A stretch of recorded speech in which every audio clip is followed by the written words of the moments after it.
Hello viewers, welcome to our channel আপনজন Bangla TV.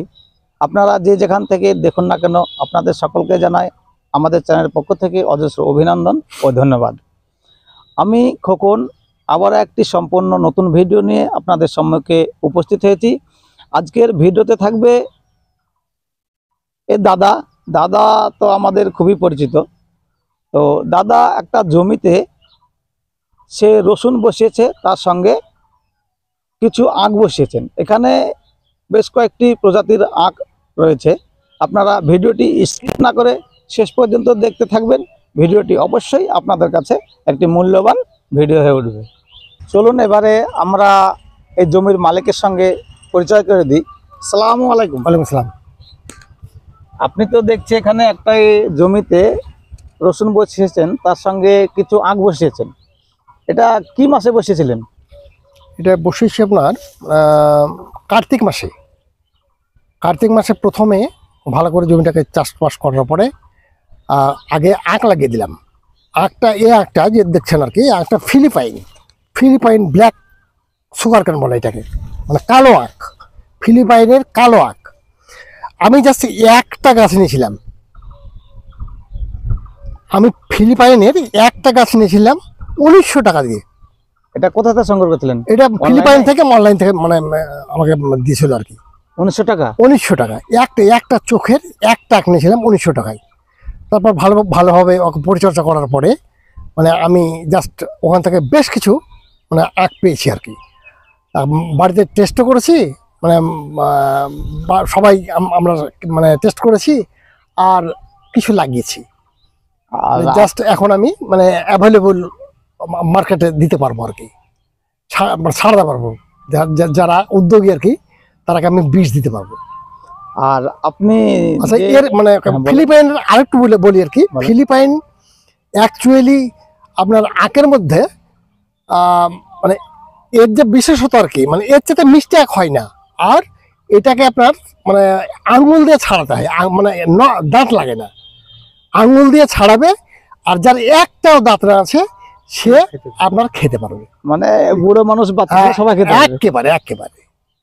আর আপনি যে আখ বসিয়েছিলেন প্রথমে, মানে রসুন লাগার আগেই আপনি আখটা বসিয়ে? রসুন লাগার আগে। তো আপনি কটা চাষ দিয়েছিলেন জমিতে, আর কি সার প্রয়োগ করেছিলেন? 4টে আমি মানে চাষ দিয়েছি। আর সার বলতে আমার ভার্মি কম্পোস্ট আছে। ভার্মি কম্পোস্ট আমি সাধারণত আপনার রাসায়নিকে কম ব্যবহার করি, রাসায়নিকে কম যাই, মানে জৈবটা বেশি? আমি জৈব সারই ব্যবহার করি বেশি।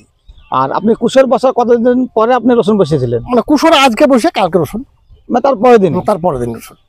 মানে এখন তো যা দেখছে আপনার কুশোর মানে আখ আর যে রসুন একসঙ্গে তো বেড়ে উঠছে, তাহলে একসঙ্গে বেড়ে উঠছে একই রকমই সার কীটনাশক একই রকম? একই সার, মানে এখন তো আপনার জাস্ট ওই যেটা স্প্রে করি সেটা মানে একের জন্য কাজ হয়ে যায়। আর মানে এখন তো পোকা লাগবে না, পোকাটা লাগবে পরে। আর আপনি লাগানোর প্রথম সেচ কতদিনের মাথায় দিয়েছিলেন? লাগার মোটামুটি 4-5 দিন মাথায় শেষ দিয়েছিলাম। আর তাহলে প্রথম চাপান সার আপনি কতদিনের মাথায় দিয়েছেন? প্রথম দ্বিতীয় যখন শেষ দিই তখন চাপান সার। কতদিনের মাথায়? মোটামুটি আপনার মানে 20 দিন। 20 দিন পর। আপনার কতটা শেষ হয়েছে এ পর্যন্ত? আমার 3টে হয়েছে, মানে শেষ যে সেচ আর কি, সেটা আমি গত পরশু দিনকে দিয়েছি। মানে সেচ আর সার লাগবে না? সেচ আর লাগবে না। সার কবার দিয়েছেন? সার একবারই দিয়েছি। একবার সার দিয়েছি। আর আপনার কতদিন পরে এটা উঠবে মনে হয়েছে? মোটামুটি আপনার 20-25 দিন। মার্কেট তো এখন হাই, তো বুঝতে পারছেন পয়সা লোক সবারই আছে। তো যদি সেরকম মানে দামটা পায় আর কি, আমার 20 দিনের মধ্যে রসুন রেডি হয়ে যাবে। রসুন তো আপনার প্রায় তৈরি হয়ে গেছে, কিন্তু গাছ এখনো আপনার রসুন বসে গেছে, গাছটা পাকেনি। রসুনের ওজন 100 করে হবে। আপনার জমিতে ফিলিপাইন আখ ছাড়া আরো অন্য কোনো কি আখ বসানো রয়েছে? বসানো আছে। কি ওটা মানে ওই যে আমাদের যে সবুজ একটা আখ পাওয়া যায় আর কি, আমি নামটা ঠিক বলতে পারবো না, সে একটা কিছু বসা আছে। মানে 2 রকমের আছে? 2 রকম আছে।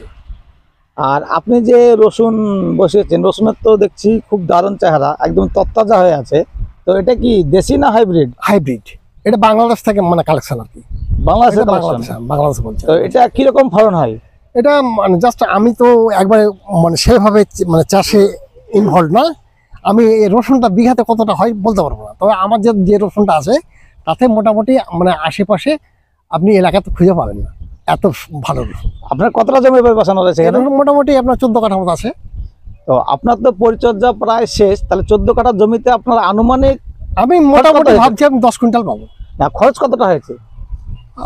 ওভাবে তার খরচটা মানে মেনটেন করিনি, তো মোটামুটি আপনার 1000-10 টাকা হবে। আর 10 কুইন্টাল মতো পাবো মনে করছেন? তো আপনার তো এখন প্রচুর দাম রসুনের, তা আপনি তো লাভবান হবেন মনে অবশ্যই করছেন? অবশ্যই অবশ্যই। আর যদি কাঁচা মাল হিসেবে দাম রসুন কমে তোলার যায় পরে তো তাহলে- এর পরিচর্যা শুরু হবে আর কি। আখের পরিচর্যা মানে এখানে মানে জাস্ট এই রসুনের মানে রসুন আর একবারে আমি 1,00,000 পাবো আর কি। 1 লাখ টাকা মতন পাবেন হ্যাঁ, এই অবশ্যই। 14 কাঠা জমিতে? মানে এটা কি লাভ না লাভটাই লাভই লাভ, পাবেন? হ্যাঁ। মানে এরপরে তো আপনার আখ থেকে যাবে, আগে তো খরচা হ্যাঁ, আছে, কিছু খরচা হবেই।